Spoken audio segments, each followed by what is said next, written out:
You will hear a conversation between an assistant at a health club and a man who wants to join the club. First, you have some time to look at questions 1 to 5.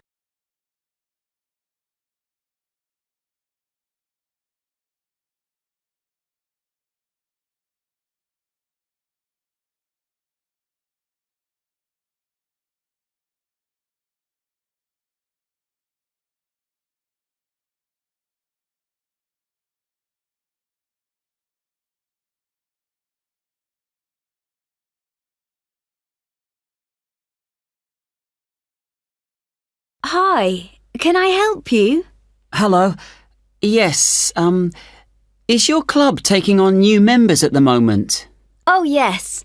We're always interested in taking on new members. Just give me a moment and I'll get an application form. Right, here we are. So, let's start with your name. It's Harry. OK. And your surname?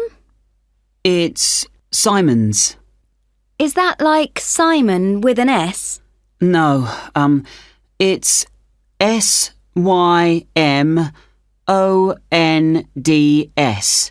Most people find it rather difficult to spell. I see. It has a silent D. I guess a lot of people miss that. Now, let me see. Can you tell me when you were born? Yes, certainly. The 11th of December. Thanks. And the year? 1996. OK, good. Now, are you thinking of becoming a full-time member? Probably not. What kind of memberships do you have? Well, we also have off-peak membership, which is between 9 and 12 in the morning and 2 and 5 in the afternoon. And then we do have a weekend membership. So a weekend membership is just Saturday and Sunday? Yes, that's right. OK. Well, that's not going to work for me. It looks like I'll have to be full-time. I'm afraid off-peak membership won't do, as I'm not free at those times, and I don't just want to be restricted to weekends. OK, I'll make a note of that. Right, we have several facilities at the club, including a gym, a swimming pool, tennis and squash courts. What activities are you planning on doing? Well, do you have badminton? Yes, we do. And table tennis? I'm afraid not. Well, not at the moment, anyway. Oh, OK. Well, I'm also very keen on swimming, so I'm glad you have a pool. I'll certainly be doing a lot of that. OK, I've got that. Will you be using the gym? No, I'm not interested in that. OK. So just let me work out what the cost will be. Yes, that comes to £450 for the year. You can choose to pay annually for the full year or monthly. It's up to you. Oh, I'd prefer to pay regularly in small amounts, rather than have a large amount to pay in one go, if that's OK. Sure, that's fine. Right, I've got the most important details for now.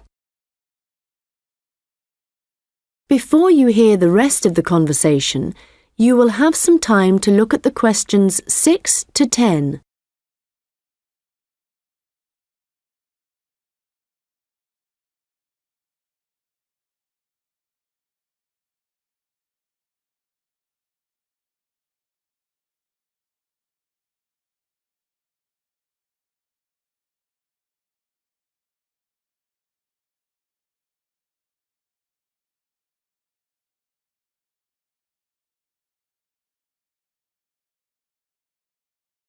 Now listen and answer questions 6 to 10.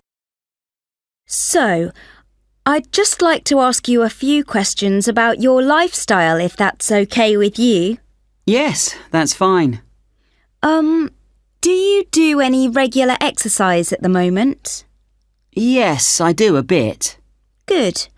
And what do you do? Well, every few days I go jogging. Yes, that's good. How long do you go for? Well, it varies. I guess it depends on how energetic I'm feeling. Yes, of course. Every little bit helps. Do you have any injuries at the moment? Well, I did break a bone in my foot playing football a long time ago, but that's all healed up now. But in the last few days, I've realised I have a bad ankle. I think I must have injured it last week, and it's a bit sore now. But apart from that, I'm fine. Right. I guess you might need to rest it for a few days to let it recover. Yes, I will. So, let me just ask you what you want to achieve by joining the club. Do you have any targets or goals? Well, I suppose my main aim is to build up my fitness level. Is that the kind of thing you mean? Yes, that's fine. All the activities you're going to be doing should certainly help you with that. OK. And could you tell me what you do for a living? Well, I was a student up until recently. OK. So what are you doing at the moment? Well, I'm a charity worker. Oh, that's fine. I'll write that down. OK, nearly done. One last question. Can I ask how you heard about the club? Did you see it advertised or did you go to our website, for example? Well, I've been looking for a health club for a while, and I asked my friends for suggestions, but they weren't much help. And then I was listening to the radio, and your club was mentioned. So I thought, I'll go along and see what it's like. Great. Well, we look forward to having you as a member. That is the end of section 1. You now have half a minute to check your answers.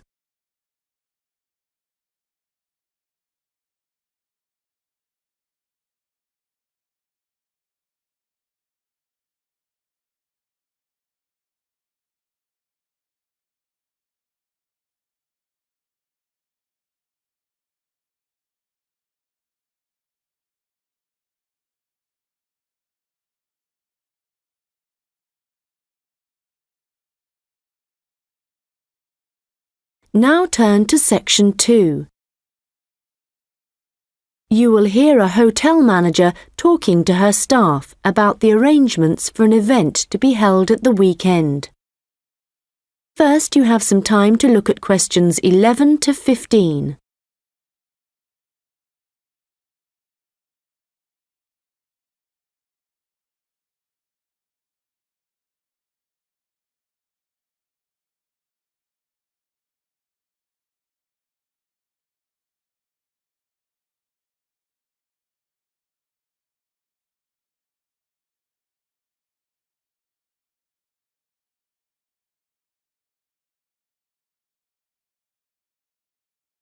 Good morning, everyone. I hope you're all feeling okay after the activities of the last week or so. I know you've all been working very hard recently, and we've been exceptionally busy, especially with the wedding last weekend and the trade fair straight after that. And now we have only 3 days to prepare for the birthday party this weekend.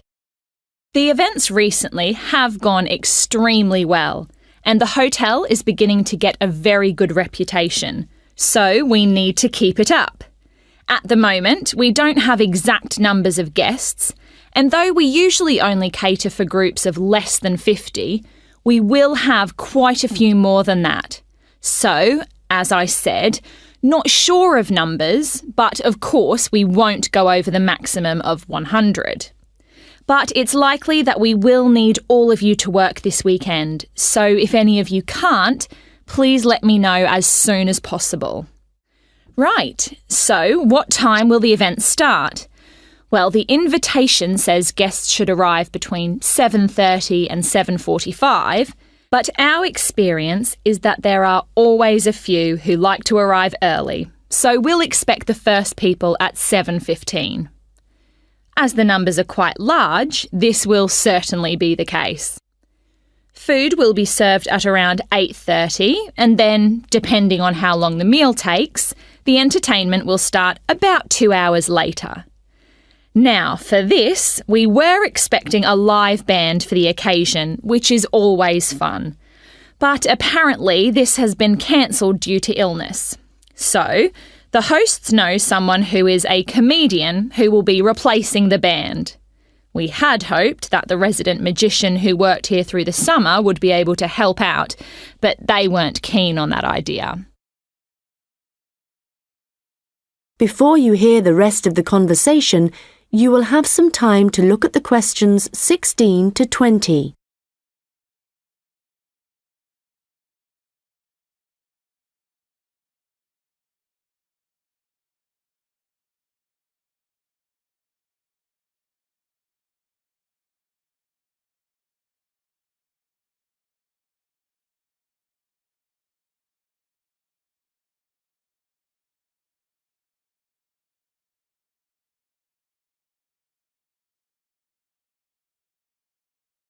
Now listen and answer questions 16 to 20. So, I'd just like to go through who's doing what when the guests arrive, and I think we'll make a few changes from the last party held here. If I remember correctly, it was Olav who coordinated the task of providing the guests with drinks. Or was it Ahmed? I'm not sure. But Gary asked to do it this time, so that will be his job. There's been no decision yet on what the drinks are going to be, but I hope they decide soon in case we need to order something special. Now, for receiving the guests' coats and hats, it's important we have someone experienced doing this, as we don't want guests losing their belongings. And Monica, last time this was your responsibility. Susan, I know you wanted to do this, but as the numbers are quite high for this event, I won't make a change here. Right. Now, last time there was some confusion as to where guests were supposed to go once they had deposited their things, and we had guests roaming around the whole hotel. So, Ahmed and Olav, I believe you discussed the problems with Susan and thought she would be good at guiding guests after they had arrived. And I'm fine with that. Right, and now for some general instructions.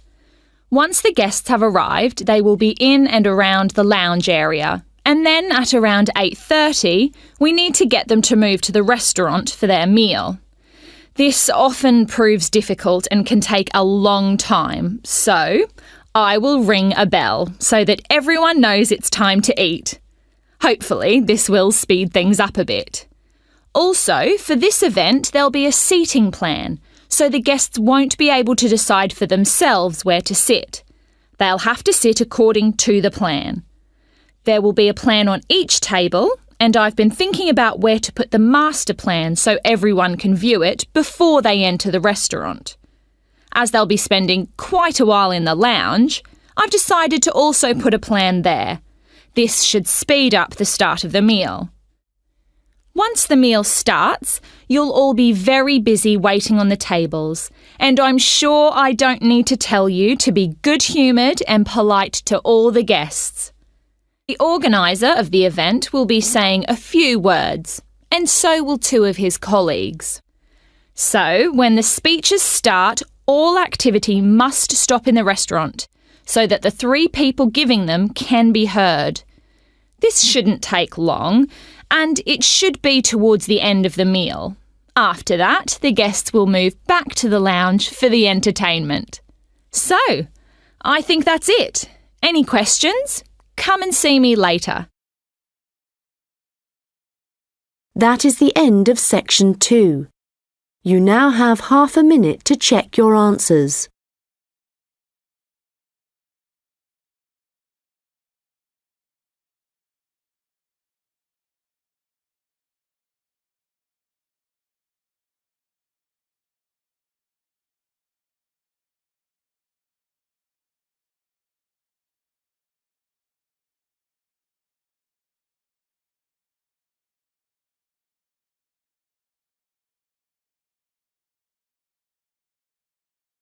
Now turn to section 3. You will hear two students discussing an assignment. First, you have some time to look at questions 21 to 25.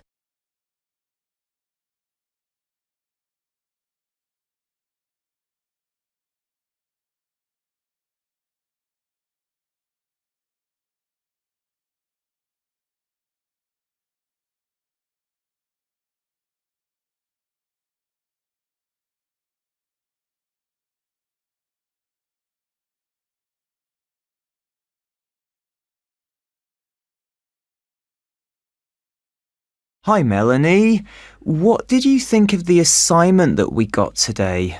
It looks interesting, doesn't it? Yes, Ellen.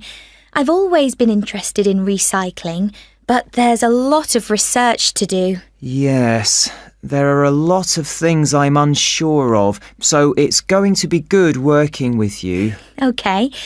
Well, why don't we start by making a flowchart from the notes our tutor gave us? Yes, so on one side we could have the paper production cycle, here on the left, and on the other side the recycling. Good idea. Let's start at the top with the production. The first step in the process is to get the raw materials. Yes, and they tend to come from pine forests. OK. And then the bark is removed from the outside of the tree, and after that, the wood is chopped up.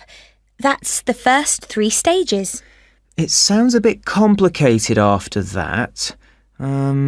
It says water is added, and then the mixture is heated and made into pulp. This will be the thick paste that is used to make paper. Yes, you're right, because after that they use a machine to make the paper, and we can put that right in the centre of the flowchart, because it's also where the recycled paper joins the process. Yes. So, once the paper has been produced in the machine, what happens then? Well, I think we should write print as the next step, because this is when newspapers, magazines, etc. are produced. And we could also add that they have to be distributed to stores and people's homes. Right. Then the recycling bit starts. The old paper's collected, and then it says it's taken somewhere so that someone or something can sort it. I imagine there are different kinds of paper, or things like paper clips that need to be removed. Yes. Let's have a step after that. Now, how did our tutor say they do this? Oh yes, it involves chemicals.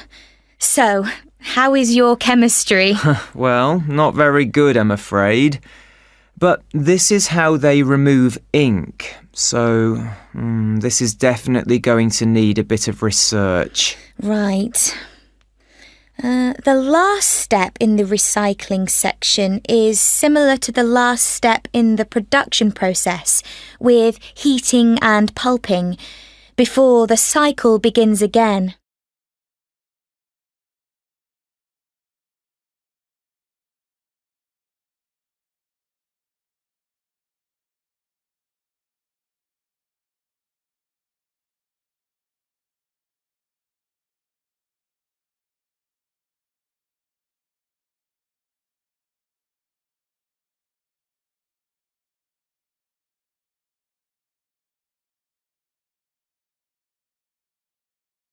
Now listen and answer questions 26 to 30. So, I think going through the processes helped. Now we need to decide how we're going to do this assignment. Yes.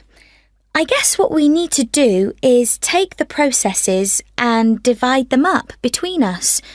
But we could start thinking about an introduction. Yes, OK. Well, I can start doing that. I think I have enough to go on already. Good. And there are a few areas where we need a lot more information. I think I'll start with something easy. Let's say the paper collection. I could go to the resource centre to do some research. Well, I think a better idea would be to approach someone who's involved in the process. What about contacting the council? Oh, good idea. Yes, I'll do that instead. They're bound to have some information. And I know just the thing to add to our work to make it even more interesting. And what's that? Well, in my last assignment, I added a few pictures, and the feedback I got was that this wasn't academic enough. So what might really bring it to life would be to include some data, provided we can find some. Yes, that sounds excellent. Well, we certainly have a lot to do, and not much time to do it in. You're right. I think we have about 5 weeks, so I suggest we create a plan of work today. The end of the month is nearly 3 weeks away, and then we have a few days holiday. Yes, so let's see if we can get the first draft done by then, so we can take a short break. OK. Then after the break, we'll have just over a week to complete it. I wonder if we could get someone to review our work for us a few days before the deadline, so we can make some final changes. What about your friend, Henry? Well, the best person would be our tutor. Henry's very good, but he's taking a whole week's holiday, and there won't be enough time when he returns. OK then, that's fine. That is the end of section 3. You now have half a minute to check your answers.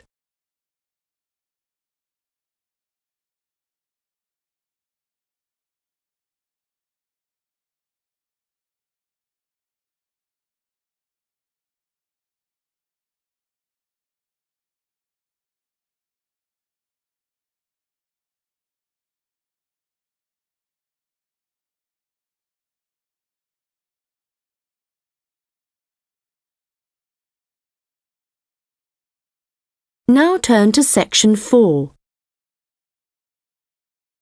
You will hear a lecture about hair. First, you have some time to look at questions 31 to 40.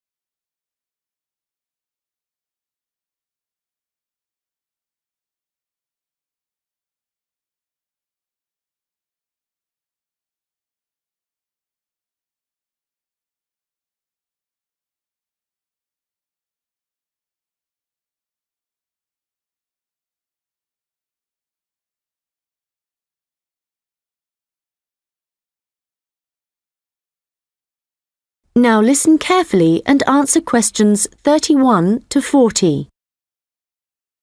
Good morning, and welcome to this lecture on hair, which is a part of the human biology course.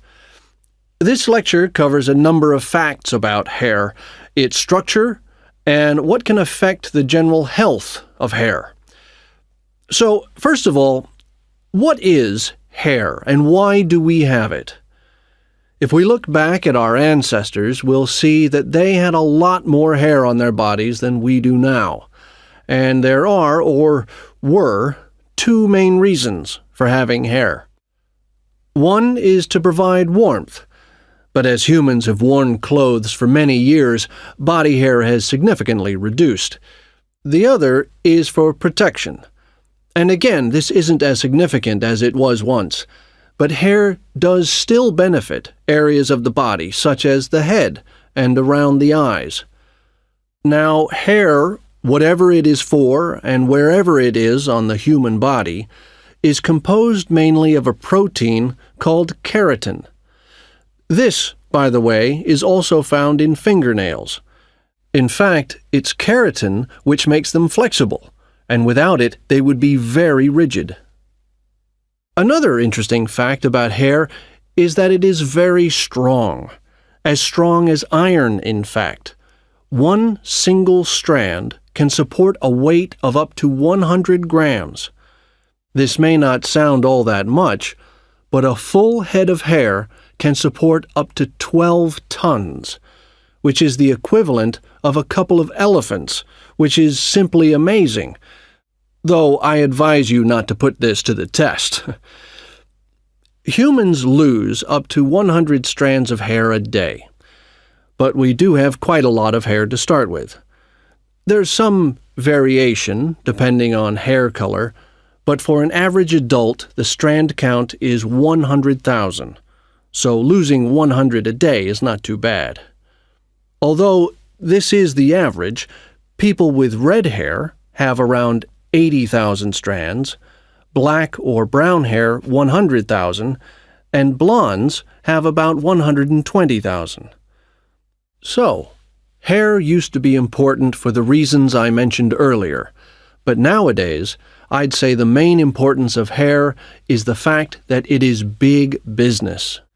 Apart from the money involved in hair cutting, shaving, trimming, etc., a fortune is spent just on hair products. In the UK alone, consumers spend over £5 billion each year on these.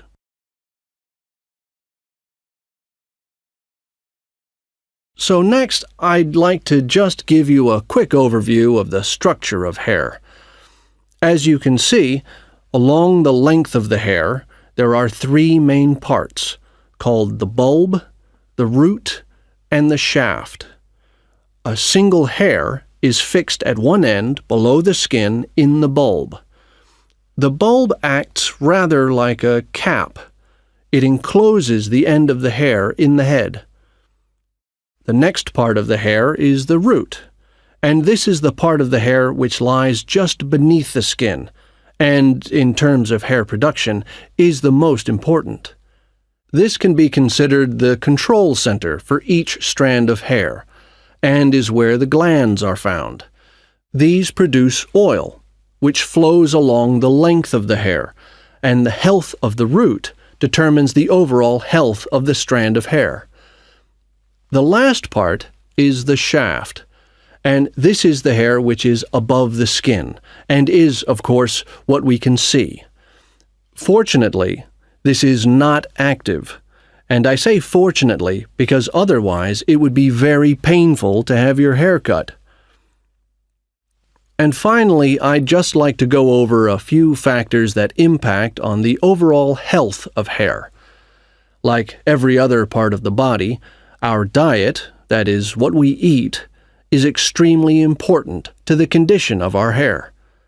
But whereas a change in your diet to, for example, eating unhealthy foods will soon be noticeable in your skin, changes to your hair will take a lot longer.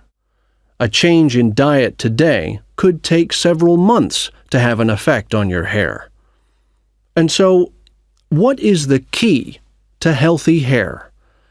Well, eating a balanced diet is the most important thing. There are a number of vitamins that are vital for good hair health. The main ones being vitamins C, D, and E. And in a balanced diet, all these vitamins should be readily available.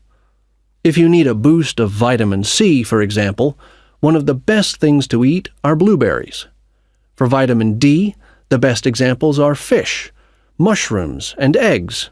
And for vitamin E, nuts and seeds. Right, so let's go on to what it